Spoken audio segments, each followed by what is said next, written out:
আমরা আমাদের যাবতীয় অনিষ্ট অন্যায় গুনাহের কাজের কুফল থেকে আল্লাহ সুবহানাহু ওয়া তাআলার নিকটে পরিত্রাণ চাই।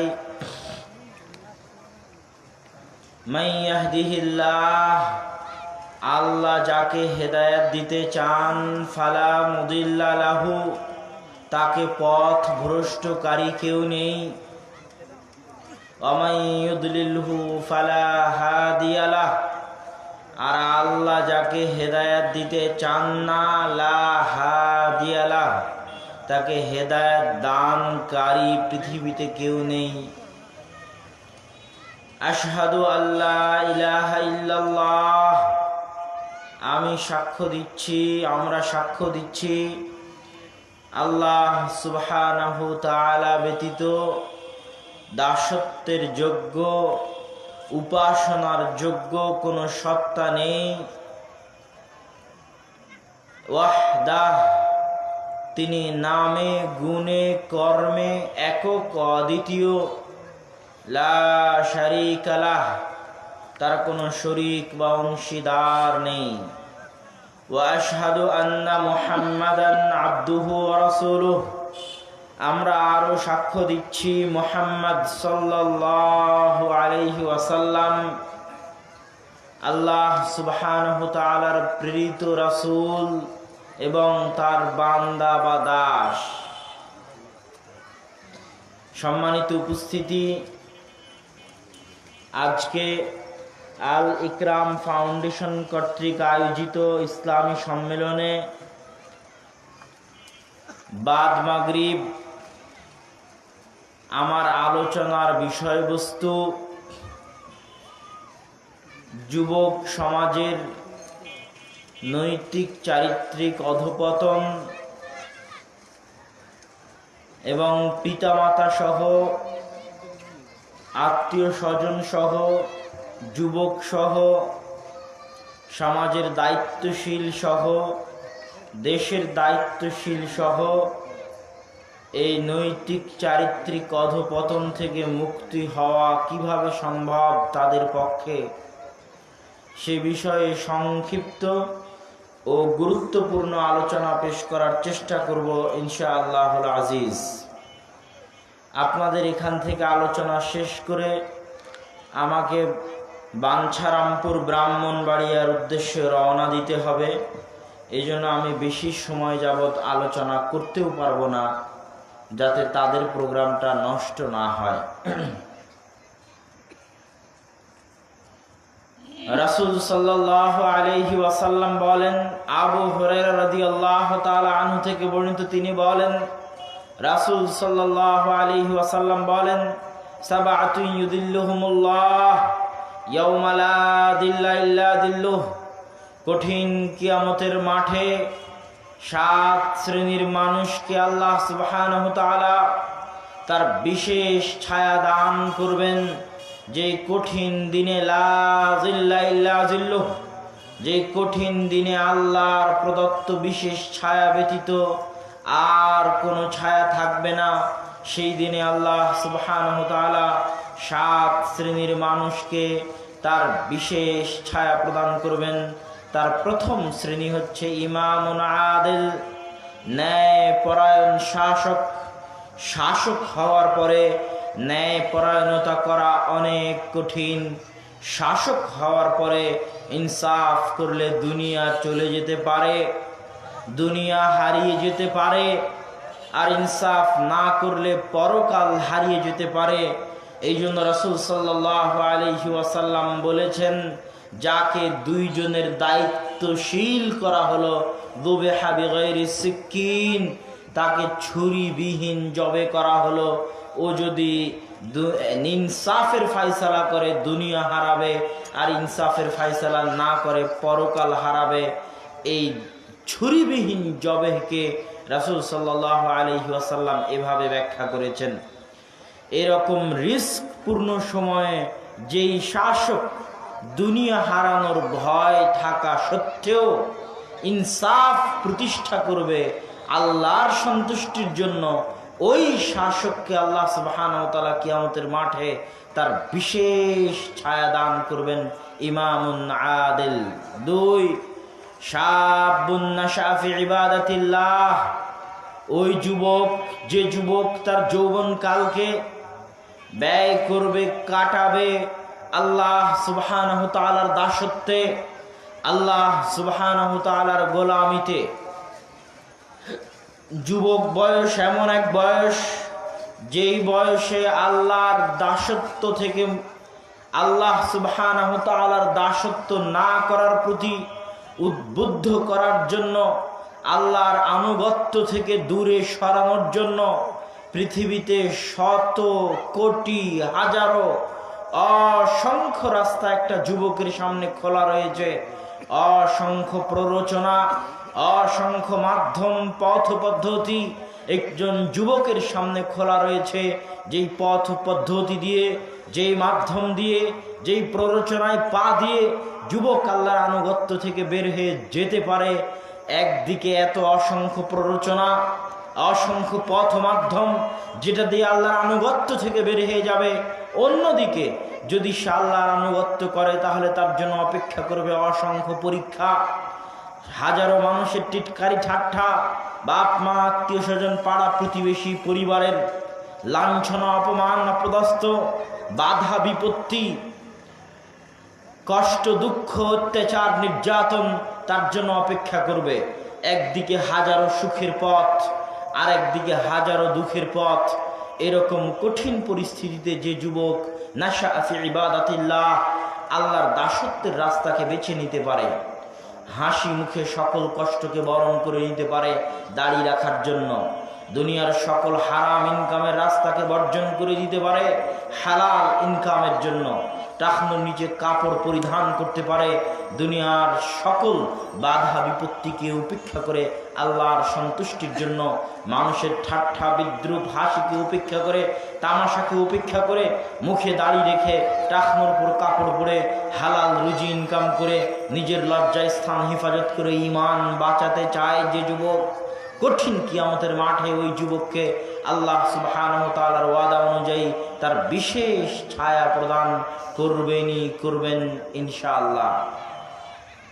সম্মানিত উপস্থিতি, যুবকদের গুরুত্ব বুঝাতে গিয়ে আরেকটি হাদিস আমি বলে থাকি। আব্দুল্লাহ বিন মাসউদ রাদিয়াল্লাহু তাআলা আনহু থেকে বর্ণিত, তিনি বলেন রাসূল সাল্লাল্লাহু আলাইহি ওয়াসাল্লাম বলেছেন, 5টি প্রশ্ন, যেই 5টি প্রশ্নের উত্তর না দেওয়া পর্যন্ত লা তাজুলু কদমা ইবনে আদম ইয়াউমাল কিয়ামাহ, কিয়ামতের মাঠে আদম সন্তানের পা হিলবে না, নড়বে না, এক জায়গা থেকে আরেক জায়গায় যাবে না।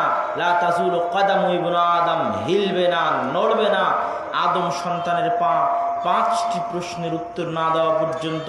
তার মধ্যে একটি প্রশ্ন হচ্ছে আন শাবাবিহি ফিমা আফনা, তার যৌবনকাল সম্পর্কে তাকে জিজ্ঞাসা করা হবে, সে তার যৌবনকালকে কোন পথে, কোন রাস্তায়, কোন তন্ত্র, কোন মন্ত্র বাস্তবায়নের জন্য, কোন রাজনৈতিক নেতার চরিত্র ফুলের মতো পবিত্র ঘোষণা করার জন্য, কোন রাজনৈতিক নেতার নির্দেশে মিছিল, মিটিং, হরতাল বাস্তবায়নের জন্য, কোন রাজনৈতিক নেতার নির্দেশে ভোট কালেকশনের জন্য, গণতন্ত্র প্রতিষ্ঠা করার জন্য, কার জন্য, কোন তন্ত্র মন্ত্রের জন্য সে তার যৌবনকালকে ব্যয় করেছে, কার রাস্তায় ব্যয় করেছে, এই প্রশ্নের উত্তর তাকে দিতে হবে। কেননা আল্লাহ সুবহানাহু ওয়া তাআলা জানেন সারা পৃথিবীতে যত মন্দ কাজ হচ্ছে, সারা পৃথিবীতে যত ভালো কাজ হচ্ছে, প্রত্যেক মন্দ কাজ বাস্তবায়নকারী, প্রত্যেক ভালো কাজ বাস্তবায়নকারী, সারা পৃথিবীতে যত কল্যাণের কাজ হচ্ছে, যত অকল্যাণের কাজ হচ্ছে,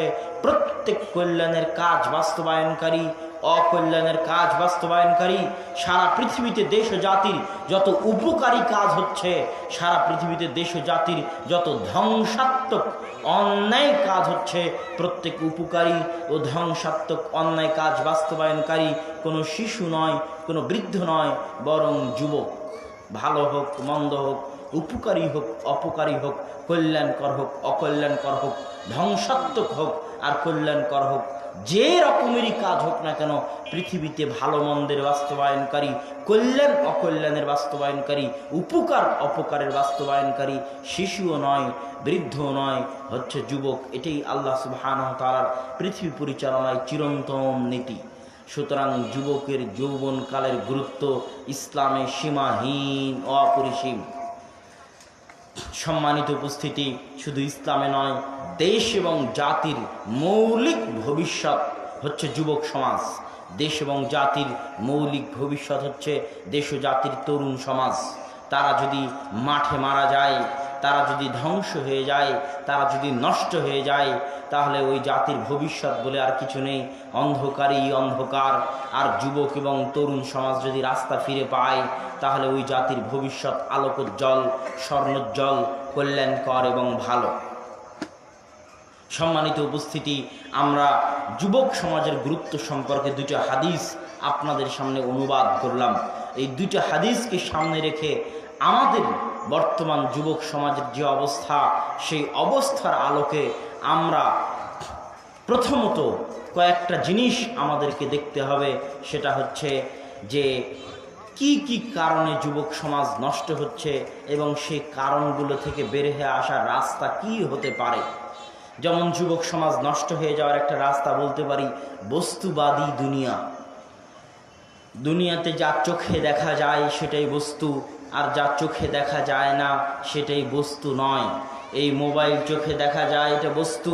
এই mike, light, stall, pandal, camera, mobile, এটা চোখে দেখা যায়, এটা বস্তু। আপনার বাড়ি 10 তলা 1 তলা চোখে দেখা যায়, ওটা বস্তু। আপনার পকেটের টাকা, ওটা চোখে দেখা যায়, ওটা বস্তু।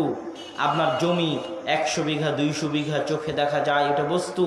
কিন্তু আপনার সম্মান, আল্লাহর উপর বিশ্বাস, আল্লাহ এবং আল্লাহ রাসূলের উপর বিশ্বাস, জান্নাত পাওয়া না পাওয়া, জাহান্নাম পাওয়া না পাওয়া, এগুলো একটাও চোখে দেখা যায় না, সব অদৃশ্য। আল্লাহ সুবহানাহু ওয়া তাআলা অদৃশ্য, আল্লাহ রাসূল মারা গেছেন, চোখে দেখা যায় না। জান্নাত চোখে দেখা যায় না, জাহান্নাম চোখে দেখা যায় না, ফেরেশতা চোখে দেখা যায় না, তাকদীর ভাগ্য চোখে দেখা যায় না, পরকাল চোখে দেখা যায় না। এই চোখে না দেখা অদেখা জিনিস, নেকি গুনাহ চোখে দেখা যায় না। এই চোখে না দেখা জিনিসকে বিশ্বাস করে চোখে দেখা যায় এমন জিনিসের মোহ থেকে ফিরে আসতে পারাটাই ইসলামের আসল সফলতা। ইসলাম এই রাস্তাটাই মানুষকে দেখাতে চেয়েছে। সুতরাং আমাদের সামনে স্পষ্ট হতে হবে, আমাদের যুবকরা আজ বস্তুবাদী দুনিয়ার মোহে আটকা পড়েছে। বস্তুবাদী এই দুনিয়াকে আল্লাহ সুবহানাহু ওয়া তাআলা কোরআন মাজিদের অগণিত আয়াতে বলেছেন, ওয়ামাল হায়াতুদ দুনিয়া ইল্লা মাতাউল গুরুর। মানুষের এই দুনিয়াবি জীবন ধোঁকার বস্তু মাত্র। মানুষের এই দুনিয়াবি জীবন খেল তামাশার বস্তু মাত্র।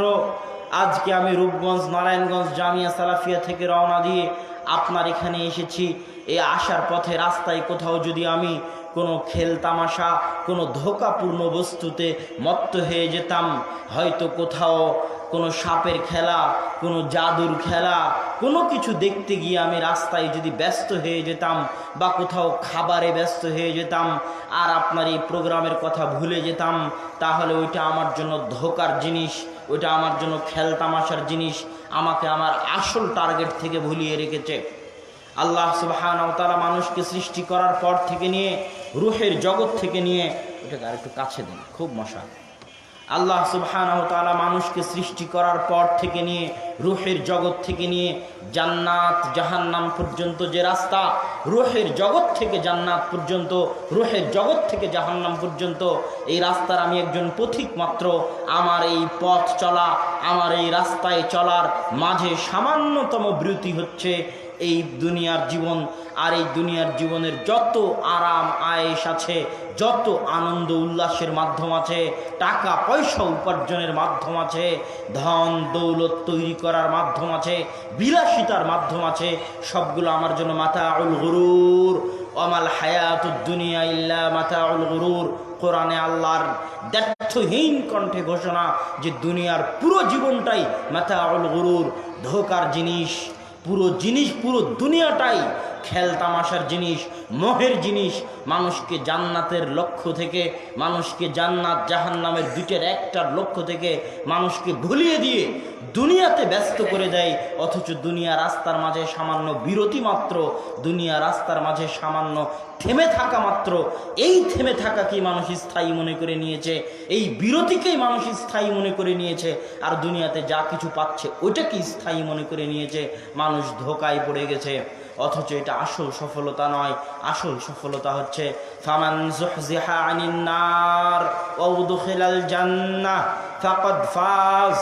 আসল সফল সেই মান যুহজিহা আনিন নার, যাকে জাহান্নামের আগুন থেকে বাঁচিয়ে দেওয়া হলো, যাকে জাহান্নামের আগুন থেকে রক্ষা করে নেওয়া হলো। মান যুহজিহা আনিন নার, যাকে জাহান্নামের আগুন থেকে দূরে সরিয়ে দেওয়া হলো। ওয়া উদখিলাল জান্নাহ, আর যাকে জান্নাতে প্রবেশ করিয়ে দেওয়া হলো। ফাকাদ ফাজ, পৃথিবীতে একমাত্র সফল সেই। আপনি যেই দিন নিজেকে জান্নাতে আবিষ্কার করবেন সেই দিন আপনি সফল।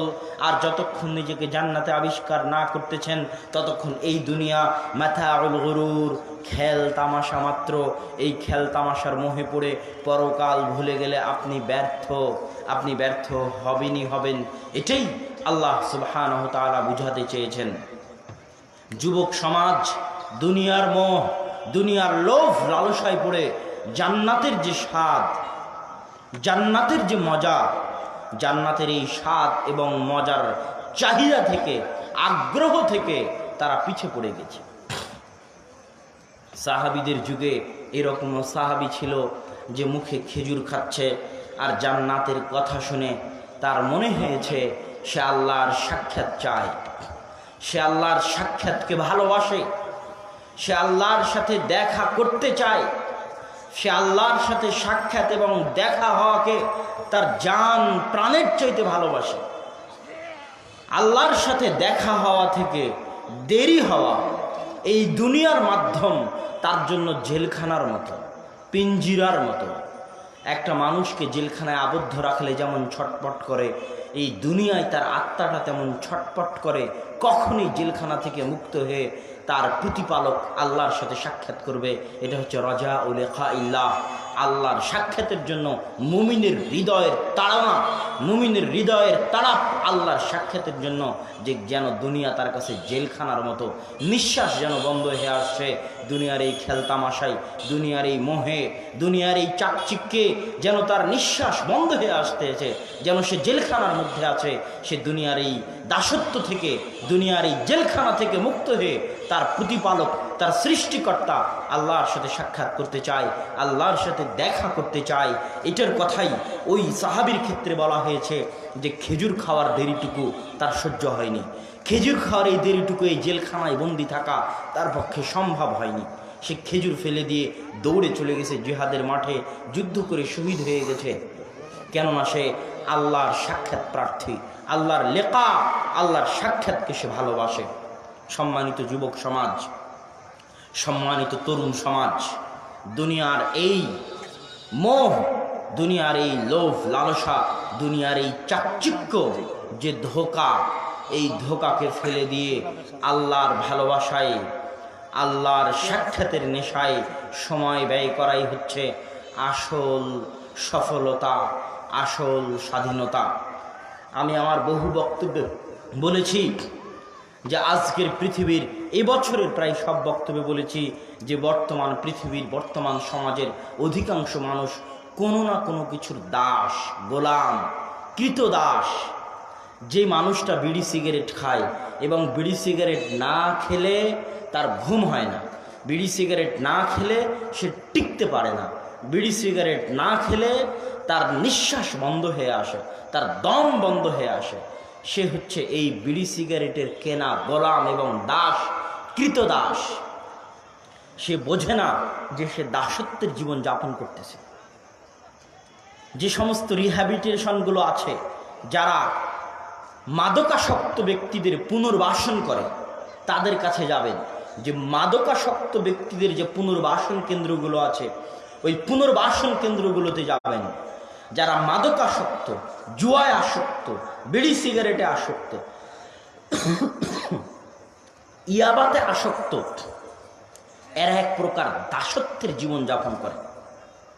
ইয়াবার দাস, মদের দাস, বিড়ি সিগারেটের দাস, এদেরকে এই দাসত্ব থেকে মুক্তি দেওয়ার জন্য ওই পুনর্বাসন কেন্দ্রগুলো খোলা হয়েছে, যেখানে আস্তে আস্তে আস্তে আস্তে আস্তে আস্তে আস্তে আস্তে তাদেরকে এই দাসত্ব থেকে বের করে আনা হয়। এবং যখন একবার বের হয়ে আসতে পারে তখন সে অনুভব করতে পারে যে সে আসলে এক দাসত্বের জীবন যাপন করত, কৃত দাসের চাইতেও নিকৃষ্ট জীবন যাপন করত, দম বন্ধ হয়ে আসা জীবন যাপন করত। মুক্ত বাতাসে হাওয়া, মুক্ত হাওয়ায় মুক্ত বাতাসে নিঃশ্বাস নেওয়ার মতো তার স্বাধীনতা, তার সুখ, তার শান্তি তার নিকটে ছিল না। সে সব সুখ শান্তি বিক্রি করে দিয়েছে ওই দাসত্বের কাছে, ওই ইয়াবার কাছে, ওই জুয়ার কাছে, ওই বিড়ি সিগারেটের কাছে, ওই পাবজি ফ্রি ফায়ার গেমের কাছে সে তার সব সুখ শান্তিকে বিক্রি করে দিয়েছে। এই দাসত্ব থেকে তাকে মুক্তি দিতে পারবে একমাত্র 100% আল্লাহ সুবহানাহু ওয়া তাআলার দাসত্ব। যখনই মানুষ পরিপূর্ণরূপে আল্লাহর দাসত্বের সামনে, ইসলাম মানে কি? ইসলাম শব্দের অর্থ হচ্ছে আত্মসমর্পণ। আমার দেহ মন সব কিছু সমর্পণ করে দিলাম আল্লাহর আনুগত্যের সামনে, আল্লাহর দাসত্বের সামনে। আসলামতু লিরাব্বি, আমার প্রতিপালকের সব নির্দেশের সামনে আমি আমার দেহ মনকে সঁপে দিলাম, আত্মসমর্পণ করে দিলাম। এটা ইসলাম। যখন 100% মানুষ তার মাথার চাঁদি থেকে পায়ের পাতা পর্যন্ত আল্লাহর সামনে, আল্লাহর নির্দেশের সামনে 100% সঁপে দিবে, 100% দাসত্ব বরণ করে নিবে, তখন আল্লাহর এই দাসত্বের মধ্যে পৃথিবীর সবচেয়ে বেশি সুখ, সবচেয়ে বেশি স্বাধীনতা, সবচেয়ে বেশি সাহস। এত সাহসী মানুষ কেউ হতে পারবে না যে 100% আল্লাহর সামনে নিজের দাসত্বকে আল্লাহর সামনে সমর্পণ করে দিয়েছে। তার চেয়ে সাহসী, তার চেয়ে পাওয়ারফুল, তার চেয়ে হিম্মতওয়ালা, তার চাইতে সুখী, তার চাইতে স্বাধীন, তার চাইতে আজাদ পৃথিবীতে আর কেউ হতে পারবে না। যে আল্লাহ ব্যতীত অন্য কাউকে ভয় করে সে হচ্ছে পরাধীন, আর যে শুধু আল্লাহকে ভয় করে সে দুনিয়ার সকল ভয় থেকে মুক্ত হয়ে যায়। আমি এটা করলে আমার চাকরি হারিয়ে যেতে পারে, এই ভয় থেকেও মুক্ত হয়ে যায়, কেননা 100% আল্লাহর দাস। আমি যদি এই হারাম রুজিতে না জড়াই তাহলে আমার ইনকাম মনে হয় বন্ধ হয়ে যাবে, আমি মনে হয় সংসার চালাতে পারবো না, এই ভয় থেকেও মুক্ত হয়ে যায়, এই দাসত্ব থেকেও মুক্ত হয়ে যায়, কেননা 100% আল্লাহর গোলাম, আল্লাহর দাস। দুনিয়ার কোনো শক্তি, কোনো সুপার পাওয়ার, কোনো মাধ্যম, কোনো ব্যক্তি তাকে দমিয়ে রাখতে পারে না, আল্লাহর আনুগত্য থেকে ভয় দেখিয়ে পিছে সরাতে পারে না, তার পায়ে কোনো কিছুর জিঞ্জির বেঁধে তাকে আটকিয়ে রাখতে পারে না। সে শুধু সামনে এগিয়ে যায়, সামনে এগিয়ে যায়, তখন সে হয় পারমাণবিক বমের চেয়েও ভয়ঙ্কর।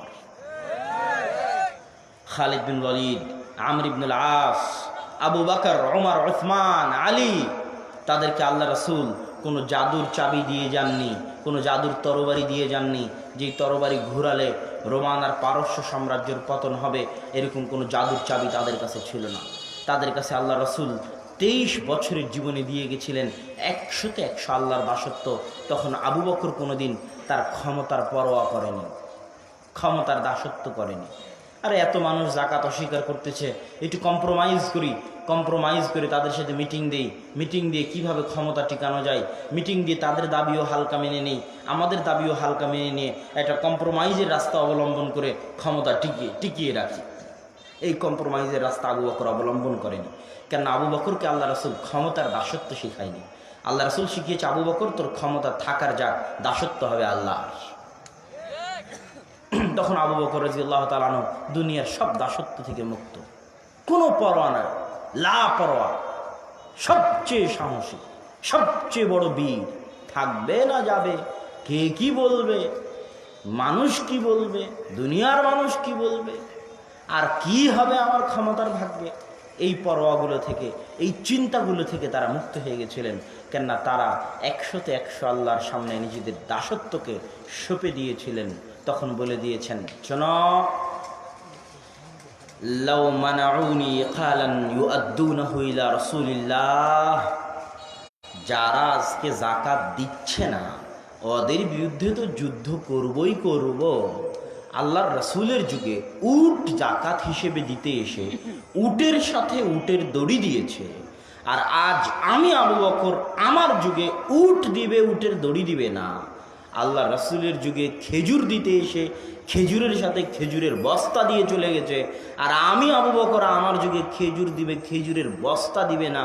এই সরিষা সমপরিমাণ 19-20 আমি আবু বকর সহ্য করব না। এই 19কে 20-এ পরিণত করার জন্য যুদ্ধ করব, হয় মরবো না হয় মারবো। তাতে ক্ষমতা থাকবে কি ক্ষমতা যাবে, তাতে মানুষে কি বলবে, আর দুনিয়ার মানুষে কি বলবে, আর আমারই কি হবে। এই যাবতীয় দাসত্ব থেকে মুক্ত আল্লাহর রাসূল আমাদেরকে 100-তে 100 আল্লাহর দাসত্ব শিখিয়েছে। ওই 100-তে 100 আল্লাহর দাস গোটা দেশ মিলে, গোটা রাষ্ট্র মিলে, গোটা খেলাফা মিলে আল্লাহর 100-তে 100 দাসত্ব করবে, তাতে ভাগ্যে কি হবে সেটা আল্লাহ ভালো জানে। তখন এই খেলাফা হয়ে গেছে পৃথিবীর সবচেয়ে ভয়ঙ্কর খেলাফা, পৃথিবীর সবচেয়ে শক্তিশালী খেলাফা। কাছে কিছু নয়, হাতে অস্ত্র নয়, পায়ে অস্ত্র নয়, খালি গায়ে মদিনায় শুয়ে আছে ওমর রাদিয়াল্লাহু তাআলা আনহু। আর এই 100-তে 100 আল্লাহর দাসত্বের মানসিকতার কারণে হাজার হাজার মাইল দূরে রোমান পারস্যের সম্রাটরা থরথর থরথর করে কাঁপে, অন্য কিছুর জন্য নয়, এই 100-তে 100 আল্লাহর দাসত্বের জন্য। আজকেও ওয়াল্লাহি আল্লাহর কসম, ওয়াল্লাহি আল্লাহর কসম, পৃথিবীর যে কোনো ভূখণ্ডের, যে কোনো অঞ্চলের, যে কোনো দেশের, যে কোনো এলাকার মানুষজন 100-তে 100 আল্লাহর দাসত্ব বরণ করে নিবে, তাদের সামনে পৃথিবীর কোনো শক্তি টিকতে পারবে না। তাদের সামনে মাথা নত করতেই হবে। এটাই চিরন্তন ফায়সালা। আমরা পারি না কেন? আমাদের মধ্যে 100-তে 100 আল্লাহর দাসত্ব নাই। সম্মানিত উপস্থিতি, যুবক সমাজকে বলছিলাম, দুনিয়ার মোহ থেকে মুক্ত হয়ে, দুনিয়ার লোভ লালসা থেকে মুক্ত হয়ে, দুনিয়ার চাকচিক্য থেকে মুক্ত হয়ে আল্লাহর ইবাদতে, আল্লাহর দাসত্বে নিজেদের জীবনের সময়টুকু ব্যয় করা ওই যুবকের সার্বিক সফলতার মৌলিক কারণ। 2 নাম্বার পয়েন্ট, যুবক যদি যেই কারণে যুবকের পদস্খলন ঘটে, 1 নাম্বার তো দুনিয়ার মোহ, 2 নাম্বার যুবকের পদস্খলন ঘটে সময়ের অপব্যবহার। দুনিয়াতে যত অন্যায় কাজ আছে, প্রত্যেক অন্যায় কাজ সংঘটিত হওয়ার সুযোগ পায় সময়ের অপব্যবহারের জন্য, সময়ের অবমূল্যায়নের জন্য।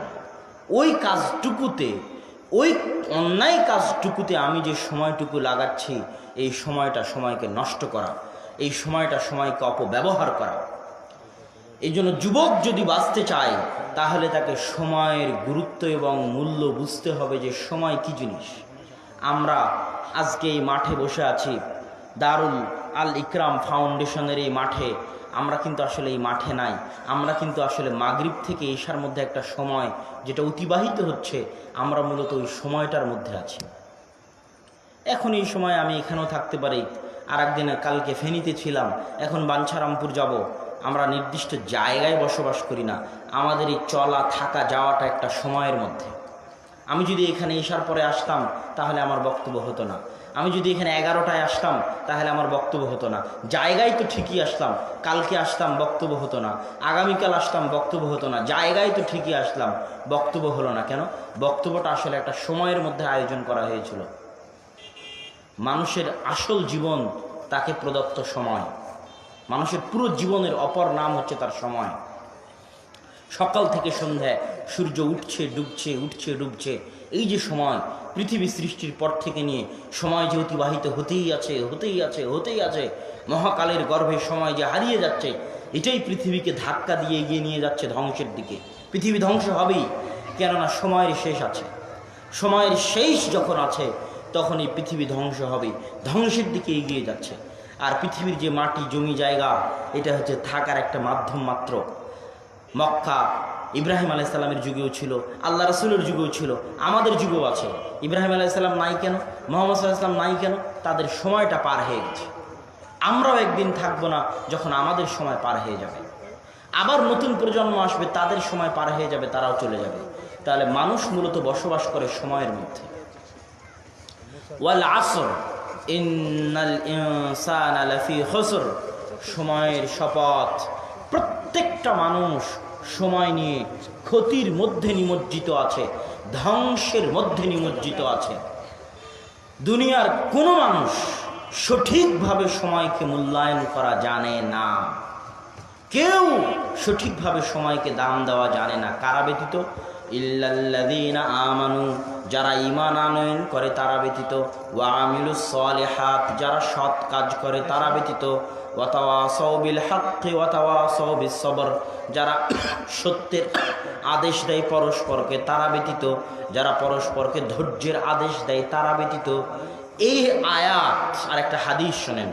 রাসূল সাল্লাল্লাহু আলাইহি ওয়াসাল্লাম বলছেন, আদ-দুনিয়া ওয়া মা ফিহা, দুনিয়া এবং দুনিয়ার মাঝে যা কিছু আছে, কুল্লুহা মালউনা, দুনিয়া এবং দুনিয়ার মাঝে যা কিছু আছে সব কিছু অভিশপ্ত, সব কিছু অভিশপ্ত। ইল্লা মা কানা লিল্লাহ, অভিশপ্ত নয় শুধু সেটা যেটা আল্লাহর জন্য করা হয়, সেটা অভিশপ্ত নয়, বাকি সব কিছু অভিশপ্ত। আল্লাহ রাসূল হাদিসে বললেন দুনিয়া আর দুনিয়ার মাঝে যা কিছু আছে সব অভিশপ্ত। আর কোরআনের আয়াতে আল্লাহ বললেন ওয়াল আসর ইন্নাল ইনসানা লাফি খুসর, সবাই ক্ষতির মধ্যে নিমজ্জিত, শুধু যারা ঈমান আনে, সৎ কাজ করে, পরস্পরকে সৎ কাজের আদেশ দেয়, ধৈর্যের আদেশ দেয় তারা ব্যতীত।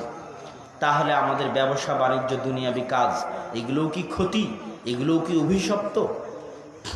সম্মানিত উপস্থিতি, ইসলামের মৌলিক জিনিস হচ্ছে নিয়াত, নিয়ত। নিয়ত এমন একটা জিনিস যে নিয়ত দিয়ে মানুষ তার স্ত্রীর সাথে সহবাসকেও নেকিতে পরিণত করতে পারে। রাসূল সাল্লাল্লাহু আলাইহি ওয়াসাল্লাম বলছেন, তোমাদের কারো তার স্ত্রীর নিকটে যাওয়া সাদাকা, দান, নেকি। সাহাবীগণ আশ্চর্য হয়ে এর কারণ জানতে চাইলেন।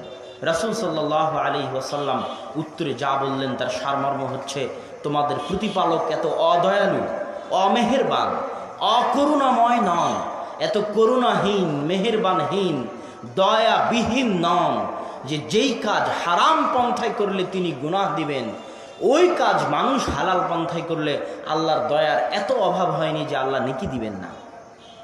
সুবহানাল্লাহ, আল্লাহু আকবার। যেই কাজ হারাম পন্থায় করলে আল্লাহ গুনাহ দিবেন, ওই কাজ হালাল পন্থায় করলে আল্লাহ কি দিবেন? নেকি দিবেন। কেননা আমি ওই হারাম থেকে বাঁচতে, ওই গুনাহ থেকে বাঁচতে আমি ওই কাজটা হালাল পন্থায় করেছি। বিয়ে করেছি লজ্জায় স্থান বাঁচাতে, স্ত্রীর কাছে গেছি লজ্জায় স্থান হারাম থেকে বাঁচাতে। এই প্রত্যেকটা বিয়ে, স্ত্রীর কাছে যাওয়া তখন নেকিতে পরিণত হয়ে গেছে। আমি টাকা পয়সা ইনকাম করব কেন? টাকা পয়সা ইনকাম করব যাতে আরও বেশি ইনকাম করবে, আরও বেশি আল্লাহর রাস্তায় খরচ করতে পারি। সুলাইমান আর রাজহি, সৌদি আরবের আল রাজহি ব্যাংকের মালিক, তার মধ্যেই স্বভাব আছে তিনি আরও টাকা ইনকাম করতে চায় আরও বেশি আল্লাহর রাস্তায় খরচ করার জন্য, আরও টাকা ইনকাম করতে চায় আরও বেশি আল্লাহর রাস্তায় খরচ করার জন্য। তার বহু কোম্পানি আছে শুধু ওয়াকফ লিল্লাহ, আল্লাহর রাস্তায় খরচের জন্য ওয়াকফ, পুরো কোম্পানি ওয়াকফ। যেমন ধরেন পার্টেক্স কোম্পানির একটা পণ্য হচ্ছে মাম, তো পার্টেক্স কোম্পানির কাগজ আছে, কত রকমের জিনিসপাতি আছে, তার মধ্যে একটা হচ্ছে মামের পানি। তো এই মামের পানিটা পুরোটাই ওয়াকফ, আল্লাহর রাস্তায় খরচের জন্য। আর যেগুলো আছে সেগুলো লাভের জন্য, আর এটা পুরোটাই ওয়াকফ আল্লাহর রাস্তায় খরচের জন্য। আরও এরকম নতুন ব্যবসা বের করব, আরও নতুন ব্যবসা করব, আরও ইনকাম করব, কিসের জন্য? আল্লাহর রাস্তায় খরচের জন্য। লা হাসাদা ইল্লা ইসনাতাইন, ঈর্ষা নেই, তবে মাত্র দুটি বিষয় ঈর্ষা করা উচিত। মান আতাহুল্লাহু মালান, যাকে আল্লাহ টাকা দিয়েছে আর তাকে তৌফিক দিয়েছে ওই টাকা আল্লাহর রাস্তায় খরচ করার, তাকে দেখে ঈর্ষা হওয়া উচিত যে আমারও যদি টাকা থাকতো, আমিও যদি আল্লাহর রাস্তায় খরচ করতে পারতাম, এই ঈর্ষা হওয়া উচিত। তাহলে যখনই এই নিয়ত নিয়ে আপনি ব্যবসা করবেন, তখন আপনার পুরো ব্যবসা নেকিতে পরিণত হবে। সকাল থেকে সন্ধে পর্যন্ত যা সময় দিবেন সেটা তখন আর মালউনা, অভিশপ্ত হবে না। কেননা ওঠে লিল্লাহ, আল্লাহর জন্য, পিতামাতার খেদমতের জন্য, সন্তান সন্ততিকে সুশিক্ষা দেওয়ার জন্য। নিয়ত পরিবর্তন, হুকুম পরিবর্তন। নিয়ত এত পাওয়ারফুল, নিয়ত এত পাওয়ারফুল, নিয়ত এত পাওয়ারফুল যে নিয়ত পরিবর্তনে দুনিয়ার সব কাজ নেকিতে পরিণত করা সম্ভব। শুধু তাই নয়, কাজ না করেও নেকি পাওয়া সম্ভব নিয়ত দিয়ে। কাজ না করেও নেকি পাওয়া সম্ভব। রাসূল সাল্লাল্লাহু আলাইহি ওয়াসাল্লাম বলেছেন, আদম সন্তান যখন কোনো গুনাহের কাজের নিয়ত করে তখন তার গুনাহ লেখা হয় না যতক্ষণ না সেই গুনাহটাকে সে বাস্তবায়ন করে। আপনি মনে মনে একটা গুনাহের কাজের পরিকল্পনা করলেন, এটা আল্লাহ জানেন, কিন্তু এই গুনাহটাকে তিনি ফেরেশতাদের লিখতে বলতেছেন না যতক্ষণ না আপনি আপনার এই পরিকল্পনাটা বাস্তবায়ন করতেছেন। যদি বাস্তবায়ন না করেন গুনাহ লেখা হবে না। অন্যদিকে আপনি আজকে বসে নিয়ত করলেন বক্তব্য শুনে যে কালকে থেকে আপনি আর বিড়ি সিগারেট খাবেন না, কালকে থেকে আপনি ফজরের সালাত জামাতে আদায় করবেন। তো আপনি আগামীকাল জামাতে ফজরের সালাত আদায় করেন আর না করেন, আজকে এখানে বসে যে নিয়ত করেছেন এই নিয়তের জন্য আপনি নেকি পাবেন। এটা এত পাওয়ারফুল, না করেও নেকি। এই জন্য নিয়ত অনেক জরুরি জিনিস। মানুষের ভালো কাজের নিয়ত করা উচিত। তাবলিগ জামাতের লোকেরা যে বলে ভাই সফরের নিয়ত করেন, নিয়ত তো করেন।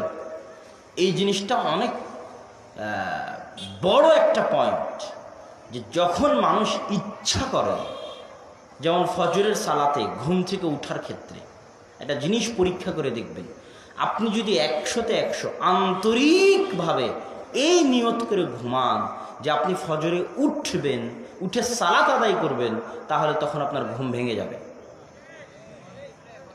আর যদি ঘুমানোর আগে আপনার নিয়তে ত্রুটি থাকে, 100-তে 100 আপনি নিয়ত করেননি যে আপনি আগামীকাল ফজরের সালাত আদায় করবেন, তাহলে ফজরের সময় আপনি জায়গা পাবেন না। কত পাওয়ারফুল জিনিস নিয়ত, বাস্তব জীবন থেকে সর্বত্র সাবকনসিয়াস মাইন্ডে ওটা সেট হয়ে যায়। আপনি যেটা মনে মনে নিয়ত করেন ওটা আপনার সাবকনসিয়াস মাইন্ডে সেট হয়ে যায়। সাবকনসিয়াস মাইন্ড আপনার অজান্তেও আপনাকে বলতে থাকে, তুমি এই কাজ করার নিয়ত করেছিলে, কাজটা কি করবে না? তুমি এই কাজ করার নিয়ত করেছিলে, কাজটা কি করবে না? এটা আপনার অজান্তে আপনাকে বলতে থাকে। সুতরাং নিয়ত অনেক জরুরি, অনেক গুরুত্বপূর্ণ জিনিস। সম্মানিত উপস্থিতি, আমরা যুবক সমাজকে বলছিলাম, প্রথমত সময়কে, সময়ের কল্যাণকে, সময়ের বরকতকে, কেননা সময়ই হচ্ছে সব কিছু, এবং সময়ের মধ্যে সবচেয়ে দামি সময় হচ্ছে সকালের সময়। সবচেয়ে দামি সময় হচ্ছে সকালের সময়। ইংরেজিতে একটা বই আমি পড়েছিলাম, মিরাকল অফ দ্য মর্নিং, সকালের জাদু, যেটা ইদানিং বাংলাতে অনুবাদ হয়েছে, যে সকালে আবার জাদু কিভাবে থাকে। সকালের এই জাদু যে ধরতে পারবে, ওর দুনিয়াবী জীবনও সফল, ওর পরকালীন জীবনও সফল। আর যে ধরতে পারবে না, ওর পরকালীন জীবন তো বহু দূরে থাক, ও দুনিয়াবী জীবনেও কোনোভাবেই সফল হতে পারবে না। দুনিয়াবী জীবনও ও ধনী হতে পারবে না, টাকা পয়সার মালিক হতে পারবে না যে সকালে ঘুমিয়ে থাকে। কেন, যখন সে সকালে ঘুমিয়ে থাকছে তখন সারা পৃথিবীতে আল্লাহর দয়া, আল্লাহর রহমত ছিটানো হচ্ছে। আর আল্লাহর দয়া, আল্লাহর রহমতকে সে পদদলিত করে, অপমানিত করে, অবমূল্যায়ন করে সে তার বাড়িতে রুমে শুয়ে আছে। ও কোনোদিন দুনিয়াতেও সফল হতে পারবে না। যত ইহুদি খ্রিস্টান বড় বড় ধনী আছে, মাইক্রোসফটের বিল গেটস, রিলায়েন্সের মুকেশ আম্বানি, Alibaba.com-এর মালিক জ্যাক মা, তাদের জীবনী পড়ে দেখবেন যে তারা কখন ঘুম থেকে ওঠে। মার্ক জুকারবার্গ, তাদের জীবনীতে দেখবেন যে আপনার আগে তারা ঘুম থেকে ওঠে, অথচ তাদের ফজরের সালাত নাই। আপনার ফজরের সালাত আছে, তাদের ফজরের সালাত আছে নাকি? তারপরেও তারা দেখবেন সকালে ঘুম থেকে উঠেছে 5টা, 6টা, 4টা নাগাদ ঘুম থেকে উঠে গেছে। কেন, তারা জানে সকাল এমন এক বিষয়, সকালের কাজের বরকত এমন, আপনি নিজে পরীক্ষা করে দেখবেন। যেমন যারা কোরআনের হাফেজ আছে, তারা বলতে পারবে আমি কোরআন হেফজ করেছি, আমি বলতে পারবো ফজরের আগে আর পরে যত পরিমাণ কোরআন মুখস্থ হয়, আর কোনো সময় অত পরিমাণ কোরআন মুখস্থ হয় না। কেননা চরম পরিমাণে বরকত থাকে ওই সময়। কোরআন মুখস্থ বাদ দিলাম, আপনি যদি ফজরে উঠেন, অজু করেন, ফজরে যদি কাজ করেন, দেখবেন আপনার শরীরের মধ্যে পরিশ্রমের ভাব বিরাজ করতেছে, আপনার শরীরেও মন চাঙ্গা আছে, ফুরফুরে আছে। আর যদি রাত 2টা 3টে পর্যন্ত জেগে থাকেন আর 9টা 10টায় ঘুম থেকে উঠেন, সারাদিন আপনার শরীর ম্যাজ করবে, শরীরে চাঙ্গা ভাব থাকবে না, ফুরফুরে ভাব থাকবে না। এটা সকালের বরকত। আপনি যদি সকালে ফজরের সময় কাজ শুরু করেন, তাহলে দেখবেন 10টার মধ্যে আর কোনো কাজ খুঁজে পাবেন না যে আজকে সারাদিন আর কি কাজ করা যেতে পারে যেটা দরকার ছিল। 10টা হতে হতে কাজ শেষ হয়ে যাবে যদি ফজরের পর কাজ শুরু করেন। আর যদি সকাল 10টায় ঘুম থেকে উঠে কাজ শুরু করেন, রাত 10টা হয়ে যাবে কিন্তু কাজ শেষ হবে না। ফজরের পর থেকে নিয়ে জোহর পর্যন্ত এটা সবচেয়ে লম্বা সময়, পুরো দিনে সবচেয়ে লম্বা সময়। এই লম্বা সময়টাকে যে পরিপূর্ণভাবে কাজে লাগাতে পারে ও সফল হবে, ও কোটি টাকার মালিক হবে, 1000 টাকার মালিক হবে, ধনী হবে, দুনিয়াতে সফল হবে, চাকরি বাকরি পাবে, বিসিএসে চান্স হবে। যে কাজে পরিশ্রম করবে ওর ওই কাজে সফলতা হবে। আর যে ঘুমিয়ে থাকবে ওর কোনো কাজে সফলতা হবে না, না পরকাল না দুনিয়া, ওকে ধ্বংস হতেই হবে। ধ্বংস হওয়ার জন্য বাধ্য যে সকালে ঘুমিয়ে থাকে তার জন্য। এই জন্য আমি যুবকদেরকে বলি, সময়ের মূল্যায়নের সাথে 5 ওয়াক্ত সালাতের একটা সম্পর্ক আছে। 5 ওয়াক্ত সালাতে মসজিদের সাথে সম্পর্ক রক্ষা করা, হেদায়েতের উপর টিকে থাকা, দিনের উপর টিকে থাকার সবচেয়ে বড় শর্ত। দিন থেকে আপনি যে কোনো মুহূর্তে দূরে সরে যেতে পারেন, ইসলাম থেকে আপনি যে কোনো মুহূর্তে দূরে সরে যেতে পারেন যদি মসজিদের সাথে 5 ওয়াক্ত সালাতের সাথে আপনার স্থায়ী সম্পর্ক না থাকে। এই জন্য রাসূল সাল্লাল্লাহু আলাইহি ওয়াসাল্লাম বলেছেন, মা মিন কারিয়াতিন, এমন কোনো গ্রাম, এমন কোনো মহল্লা, এমন কোনো এলাকা, লন্ডন হোক আর আফ্রিকার জঙ্গল হোক আর আটলান্টিক সাগর হোক, যেখানে 3 জন মুসলমান বসবাস করে, এই 3 জন মুসলমান যেখানে বসবাস করে তাদের উপর ফরজ, জরুরি যে তারা 5 ওয়াক্ত সালাতে আজান দিবে, আল্লাহু আকবার আল্লাহু আকবার, ইকামত দিবে, কদ কামাতিস সালাতু কদ কামাতিস সালাহ, জামাত কায়েম করবে। এই 3 জন মুসলমান যদি হয়, 2-এর অধিক মুসলমান যদি হয়, জঙ্গলে থাকুক, স্থলে থাকুক, পানিতে থাকুক, বাড়িতে থাকুক, কাফের দেশে থাকুক, মুসলমান দেশে থাকুক, যেখানে 2-এর অধিক মুসলমান একত্রিত হয়েছে ওখানে আজান দিয়ে ইকামত দিয়ে জামাত কায়েম করতে হবে, জুমা কায়েম করতে হবে। যদি জামাত কায়েম না করে, ইল্লাস্তাহওয়াদা আলাইহিমুশ শাইতান, শয়তান তাদেরকে পেয়ে বসবে, শয়তান তাদেরকে পথভ্রষ্ট করে দিবে। তাহলে দিনের রাস্তায় টিকে থাকার একটা বড় মাধ্যম কি বলেন তো? 5 ওয়াক্ত সালাতে মসজিদের সাথে সম্পর্ক রক্ষা করা।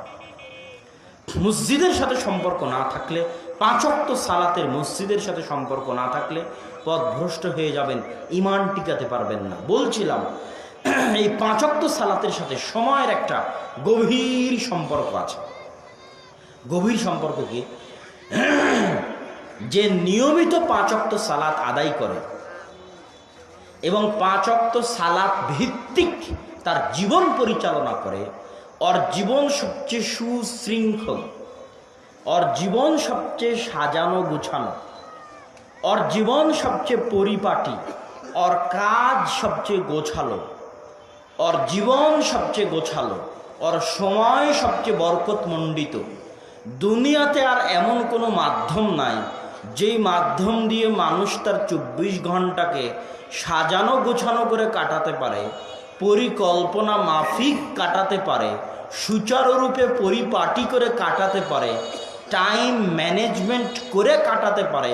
দুনিয়াতে 5 ওয়াক্ত সালাতের চাইতে বড় কোনো মাধ্যম, যত বড় মোটিভেশনাল স্পিকার হোক, আমি আব্দুল্লাহ আমার চ্যালেঞ্জ থাকলো, যত সেকুলার মোটিভেশনাল স্পিকার আছে যারা মোটিভেশনাল স্পিচ দিতে এসে টাইম ম্যানেজমেন্টের কথা বলে, যে সফল হতে হলে রুটিন তৈরি করতে হবে, টাইম ম্যানেজমেন্ট জানতে হবে, সময়কে নিয়ন্ত্রণ করা জানতে হবে, ইদারাতুল ওয়াক্ত জানতে হবে।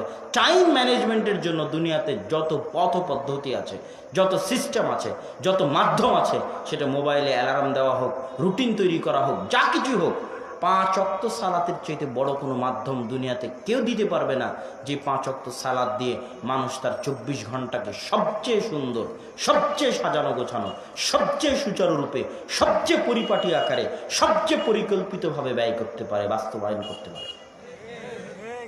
এই জন্য 5 ওয়াক্ত সালাত শুধু মানুষের পরকালের জন্য নয়, দুনিয়াবী সফলতার জন্য বিশাল শর্ত। আপনার দুনিয়াতে সফলতা দরকার, আপনি আপনার সার্বিক কাজকে এই 5 ওয়াক্ত সালাত ভিত্তিক সাজিয়ে নিন, দেখবেন প্রত্যেকটা কাজ প্ল্যান মাফিক বাস্তবায়ন হবে। আর 5 ওয়াক্ত সালাতের কোনো একটা সালাত মিস হয়ে গেলেই দেখবেন সব অগোছালো হয়ে গেছে, কিছুই গোছালো নাই। এক কাজ এদিক থেকে আরেক দিক হয়ে গেছে, কিছুই ঠিক করতে পারছেন না। কখন কোনটা করতে হতো, কিভাবে দিন পার হয়ে গেল বুঝতে পারবেন না। 5 ওয়াক্ত সালাতের 1 ওয়াক্ত সালাত যদি মিস হয়ে যায়, দিন পার হয়ে যাওয়া বুঝতে পারবেন না, দিনে বরকত থাকবে না, সকাল হতে না হতেই দিন শেষ। আর 5 ওয়াক্ত সালাত যদি সঠিকভাবে বাস্তবায়ন হয়, তাহলে দিন পার হওয়া বুঝতে পারবেন এবং প্রত্যেকটা কাজ সুচারুরূপে করতে পারবেন, পরিকল্পনা করতে পারবেন, বাস্তবায়ন করতে পারবেন, দুনিয়াতে সফল হতে পারবেন।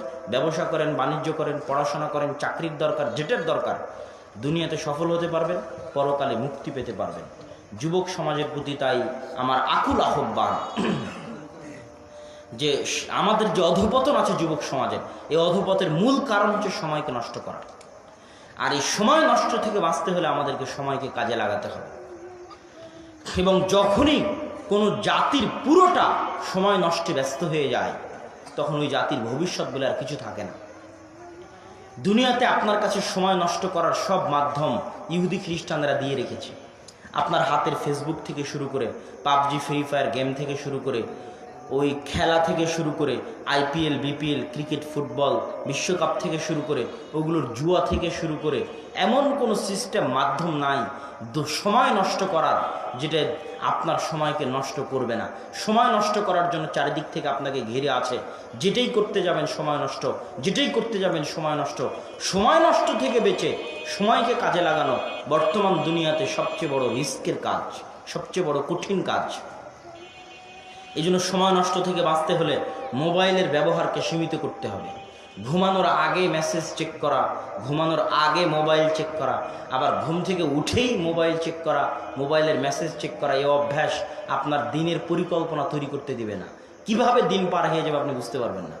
ঘুম থেকে উঠেই যদি মোবাইল হাতে নেন, Facebook, WhatsApp, Twitter, YouTube, PUBG, free fire, ঘুম থেকে উঠেই, তাহলে দিন কিভাবে পার হবে বুঝতে পারবেন না। 365 দিনে বছর কিভাবে পার হবে বুঝতে পারবেন না। আপনি অন্ধকার থেকে অন্ধকার জগতে যেতে থাকবেন, ধ্বংস থেকে ধ্বংসের দিকে যেতে থাকবেন। জীবন, মরণ, ইহকাল, পরকাল সব ধ্বংস হয়ে যাবে, কিছুই টের পাবেন না। এই জন্য সকালে উঠে মোবাইল হাতে নেওয়া যাবে না। সকালে উঠে একজন মুসলমানের কর্তব্য উজু করে, সালাত আদায় করে কোরআন তেলাওয়াত করা। আজকের বক্তব্যের আরেকটা অংশ ছিল, যুবক যদি হকের উপর টিকে থাকতে চায়, দ্বীনের উপর টিকে থাকতে চায়, ইমানের উপর টিকে থাকতে চায়, তাহলে তাকে কোরআন পড়তে হবে। আমি আব্দুল্লাহ হুদাল্লিন নাস নই, আব্দুর রাজ্জাক বিন ইউসুফ হুদাল্লিন নাস নয়, ডক্টর জাকির নায়েক হুদাল্লিন নাস নয়। হুদাল্লিন নাস হচ্ছে কোরআন। এক জাকির নায়েক হাজারো বক্তব্য দিয়ে, লাখো জাকির নায়েক কোটি বক্তব্য দিয়ে যত মানুষকে হেদায়েত করতে পারবে, এক কোরআন তার চেয়ে বেশি মানুষকে হেদায়েত করতে পারবে। কিন্তু কোরআনের কাছে যেতে তো হবে। কোরআনের কাছে যান, হেদায়েত পাবেন। কোরআনের কাছে যান, অন্তরে প্রশান্তি পাবেন। কোরআনবিহীন জীবন বরকতবিহীন জীবন। কোরআনবিহীন বাড়ি বরকতবিহীন বাড়ি। যে বাড়িতে কোরআন পড়া হয় না, যে জীবনে কোরআন পড়া হয় না, ওই জীবনও অন্ধকার, ওই বাড়িও অন্ধকার। ওই জীবন কুকুর শ্রীগালের মতো জীবন, আর ওই বাড়ি হচ্ছে শয়তানের আড্ডাখানা। যে বাড়িতে কোরআন তেলাওয়াত হয় না, ওখানে 24 ঘন্টা শয়তান আড্ডা দিবে। ওই বাড়ির কোনো কিছুতে বরকত থাকবে না, সদস্যদের কোনো কিছুতে বরকত থাকবে না, জীবনে শান্তি থাকবে না, কোনো কিছুতে ভালো সফলতা থাকবে না। জীবনটা কুকুর শ্রীগালের মতো দুনিয়া থেকে বিদায় নিতে হবে। একটা গরু ছাগল মহিষের মতো দুনিয়া থেকে বিদায় নিতে হবে। গরু ছাগল মহিষের দুনিয়া থেকে বিদায় নেওয়া আর কোরআন না পড়ে দুনিয়া থেকে বিদায় নেওয়া সমান। এই জন্য আমরা বলছিলাম যে একটা মুসলমানের সকালে কি কর্তব্য হতে পারে। সকালে উঠেই যদি আপনি মোবাইল হাতে নেন, দিন কিভাবে পার হবে বুঝতে পারবেন না। উঠে আগে সালাত আদায় করতে হবে, কোরআন তেলাওয়াত করতে হবে, তারপরে ভাবতে হবে সারাদিন আপনার কি কাজ। ওইটা ভাবার পরে সেই কাজের মধ্যে একটা কাজ যদি হয় মোবাইলের মেসেজ চেক করা, ফেসবুকের মেসেজ চেক করা, হোয়াটসঅ্যাপের মেসেজ চেক করা, তাহলে সেটা আপনি একটা সময় করবেন। কিন্তু উঠেই যদি ফেসবুকের টাইমলাইন স্ক্রল করতে থাকেন, আর ইউটিউবের ভিডিও দেখতে থাকেন, আর গেমের মধ্যে ডুবে যান, তাহলে আপনি হচ্ছেন দাসত্বের জীবনযাপন করতেছেন। আপনি জেলখানায় আছেন, আপনার নিঃশ্বাস বন্ধ হয়ে আছে, আপনি এখনো মুক্ত বাতাসে শ্বাস নিতে পারছেন না। আপনার সফল হওয়া খুবই কঠিন। আপনার সফল হওয়া দুনিয়া এবং পরকালে খুবই কঠিন। তো সম্মানিত উপস্থিতি, সম্মানিত যুবক সমাজ, আমরা আলোচনা করছিলাম, 1 নম্বরে আলোচনা করেছিলাম দুনিয়ার মোহ থেকে নিজেদেরকে বিরত রাখা। 2 নম্বরে আলোচনা করেছিলাম সময়কে কাজে লাগানো, এবং সময়ের মধ্যে একটা গুরুত্বপূর্ণ সময় হচ্ছে সকালের সময়কে কাজে লাগানো। 3 নম্বর আলোচনা করেছি 5 ওয়াক্ত সালাতে মসজিদের সাথে সম্পর্ক রক্ষা করা। মসজিদের সাথে সম্পর্ক রক্ষা করা ছাড়া ঈমান টিকবে না। এই জন্য আমি বেদাতি মসজিদ হলেও বলি যে মসজিদের সাথে সম্পর্ক রাখতে হবে। কেন বেদাতি মসজিদ বলে আজ যদি মসজিদ ছাড়েন, কালকে সালাতই ছেড়ে দিবেন। পরীক্ষিত। আজকে মসজিদ ছাড়লে কালকে সালাত ছাড়বেন, আজকে মসজিদ ছাড়লে কালকে সালাত ছাড়বেন, আজকে মসজিদ ছাড়লে কালকে সালাত ছাড়বেন। হেদায়েতের রাস্তা থেকে বঞ্চিত হয়ে যাবেন। এই জন্য 3 নাম্বার বা 4 নাম্বার জরুরি জিনিস হচ্ছে 5 ওয়াক্ত সালাতে মসজিদের সাথে সম্পর্ক রক্ষা করা। আর শেষ জরুরি জিনিস হচ্ছে কোরআনকে আঁকড়ে ধরে থাকা এবং কোরআন তেলাওয়াত করা। কোরআন তেলাওয়াত করা এবং কোরআনকে আঁকড়ে ধরে থাকা। এই কোরআন, এই 5 ওয়াক্ত সালাত, এই সময়কে মূল্যায়ন, দুনিয়ার মোহ থেকে মুক্ত থাকা, এই জিনিসগুলো যদি আমাদের মধ্যে আসে, আমাদের যুবক সমাজের মধ্যে, তাহলে সে তার মধ্যে পরিবর্তন অনুভব করবেই করবে। আর এই পরিবর্তন তাকে তার দুনিয়াতেও সফলতা দিবে, তাকে তার পরকালেও সফলতা দিবে। আল্লাহ সুবহানাহু ওয়া তাআলা আমাদেরকে দুনিয়ার যাবতীয় দাসত্ব থেকে মুক্তি থেকে আল্লাহর 100তে 100 দাসত্ব করার তৌফিক দান করুক, আমিন। এবং আল্লাহ সুবহানাহু ওয়া তাআলা আমাদেরকে কোরআন না শিখে যেন মৃত্যু দান না করেন, আমিন। কেউ কোরআন না শিখে মারা যাবেন না, শপথ করেন কোরআন না শিখে মারা যাবেন না।